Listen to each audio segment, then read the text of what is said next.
MS ராஜா இயக்கத்தில் வந்த படம் தான் செவப்பி. ஸோ செவப்பி வந்து மோஸ்ட்லி எல்லாருமே கேட்டிருப்பீங்க. ஏன்னா பூர்ணிமா ரவி நடிச்சிருக்காங்க. பிக் பாஸ் விட்டு சுட சுட வந்தமே வந்து அவங்க ப்ரொமோஷனில் இறங்கினாங்க. ஸோ நிறைய பேர் வந்து அது செவப்பி ஓகே இப்படி ஒரு படம் நடிச்சிருக்காங்க அப்படின்னு வந்து தெரிஞ்சிருக்கும். அண்ட் இந்த படத்தில் வந்து ரொம்ப யூனிக்கான ஒரு கேரக்டர் யார் அப்படின்னா ஒரு குட்டி பையன் ஸ்ட்ரெவன்னு சொல்லிட்டு அந்த பையன் தான் வந்து இதில் ஹீரோ அப்படின்னு சொல்லலாம். அண்ட் ஹீரோக்கு ஏற்ற மாதிரி ஒரு ஹீரோயின் இருக்கணும்ல, அந்த ஹீரோயினி யார் அப்படின்னு பார்த்தா கோழி. அந்த கோழி பேர் தான் செவப்பி. ஸோ இந்த 2 பேர் கான்செப்ட் தான் வந்து ஓடிட்டு இருக்கும். அண்ட் இவங்க 2 பேரோட பாண்டிங்கை வந்து தனியாக வச்சுட்டு இன்னொரு சைடு என்ன அப்படின்னு பார்த்தா கேஸ்ட் இஷ்யூ. ஸோ ஒவ்வொரு படத்துலையுமே வந்து ஒரு பொலிட்டிக்கல் கேரக்டர்ஸ் வந்து இருக்கும்.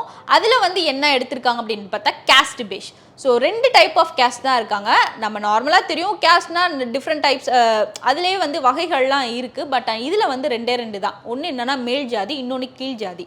மேல் ஜாதிக்காரவங்க எப்படி இருக்காங்க அப்படின்னு பார்த்தா அந்த கிங் வழியாக வந்த பசங்க தான். ஸோ அவங்க கிங் மறைச்சி வச்ச அந்த இது கோல்ட் காயினாக இருக்கட்டும், அவன் ஜுவல்ஸ் எல்லாத்தையும் மறைச்சி வச்சுருக்க ஒரு இடத்த வந்து எப்படி எடுக்கிறது அப்படின்னு சொல்லிட்டு ஒரு மித்தான ஒரு விஷயம் வந்து அங்கே கொண்டு வந்திருக்காங்க. ஒரு பேயாக இருக்கட்டும், பூதமாக இருக்கட்டும், அந்த மாதிரி விஷயங்கள் வந்து கொண்டு வந்திருந்தாங்க. இன்னொரு சைடு வந்து என்ன அப்படின்னு பார்த்தா நம்ம அந்த குட்டி பையனும் செவப்பியும். ஸோ அந்த கேரக்டர்ஸ் வந்து பயங்கரமாக வந்து ரீச் அவுட் ஆகிருக்கும் அப்படின்னு தான் நினைக்கிறேன்.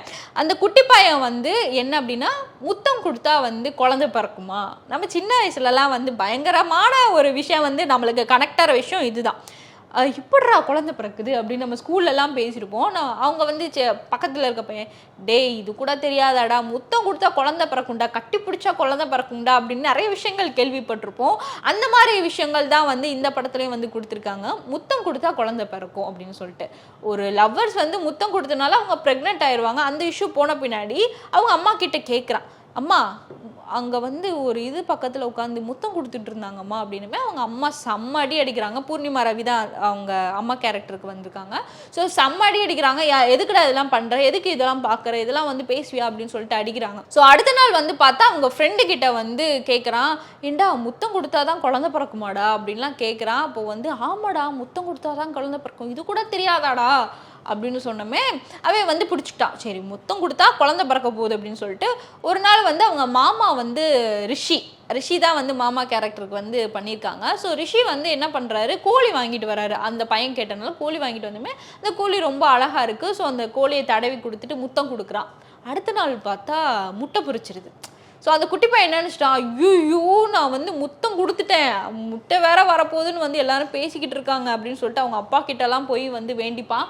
இந்த மாதிரி அப்பா எப்படியாச்சும் குழந்தை பிறக்காம மட்டும் பார்த்துக்கோங்கப்பா அப்படின்லாம் வந்து நிறைய விஷயங்கள் வேண்டும். அதில் பயங்கர க்யூட்டான எலமெண்ட்ஸ் வந்து சேர்த்தனால வந்து இந்த செவப்பி படம் வந்து இன்னும் ஒரு ஃபீல் குட் மூவியாக மாறி இருக்கு அப்படின்னு தான் இருக்குது.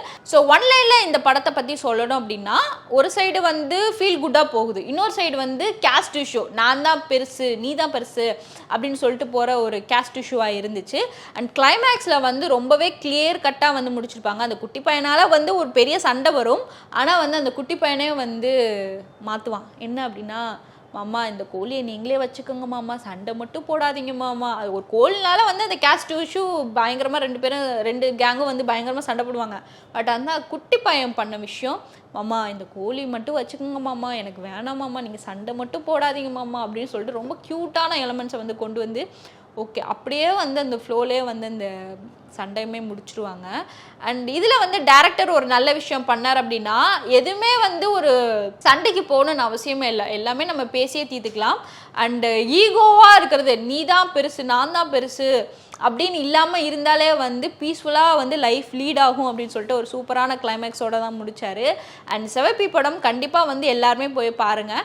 அதுவுமே வந்து இப்போ இருக்க ஜென்ரேஷன், இப்போ இருக்க டேரக்டர்ஸ் வந்து எல்லாருமே வந்து ரொம்ப யூனிக்காக வந்து ஒரு படங்களை கொண்டு போகணுன்னு சொல்லிட்டு நிறைய விஷயங்கள் வந்து பண்ணிகிட்ருக்காங்க. கண்டிப்பாக அதை வந்து சப்போர்ட் பண்ணி மேலே கொண்டு போகணும் அப்படின்னு தான் சொல்கிறேன்.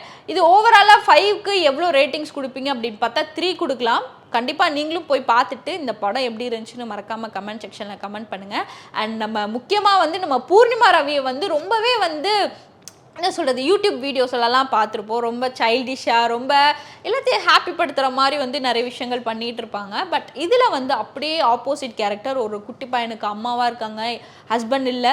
ஸோ அந்த பையனை எப்படி வளர்க்குறாங்க, எப்படி ஒழுக்கமாக வளர்க்கணும் அப்படின்னு சொல்லிட்டு நிறைய விஷயங்கள் வந்து பண்ணியிருக்காங்க. அண்ட் அவங்களோட கேரக்டர் வந்து அப்படியே ஒரு ஆப்போசிட் மாறினா எப்படி இருக்கும், அந்த மாதிரி தான் வந்து பூர்ணிமா ரவி வந்து இந்த கேரக்டரில் பண்ணியிருக்காங்க. ஸோ கண்டிப்பாக பார்த்துட்டு மறக்காமல் கமெண்ட் செக்ஷனில் எப்படி இருந்துச்சு படம் அப்படின்னு வந்து சொல்லுங்கள். அண்ட் நம்ம நெக்ஸ்ட் ரிவ்யூவில் பார்ப்போம். நன்றி, வணக்கம்.